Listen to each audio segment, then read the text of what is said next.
ተወኩል ማለት ከችግሮቻችን ልንወጣበት የምንችለው በርካታ አማራጮች መንገዶች እያሉን ጉዳዩን ወደ አላህ ማስጠጋት ማለት ነው።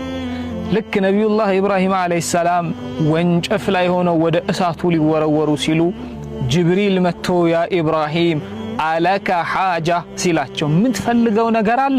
ምን ላድርግልህ? ተራራውን ልናድባቸው? ጩኸት ልልቀቅባቸው? ምድሩን ሰቅስቄ ልገልብጥባቸው? ምን ትፈልጋለህ ላደነህ ሲላቸው ካንተ ከሆነ አልፈልግም አሉት። ከአላህም ከሆነ የሚያደርገውን ያውቃል አላህ አሉ። ሐስቢየላሁ ወኒዕመል ወኪል አሉ። አላህ ማለት ያማረ መጠጊያ ነው አሉ። አላህ በቂ ነው አሉት። ታዲያ ጀሊሉስ ይህን ተወኩላቸውን አይቶ ዝም አላቸው እንዴ? ቁልና ያ ናሩ ኩኒ በርደን ወሰላመን አላ ኢብራሂም።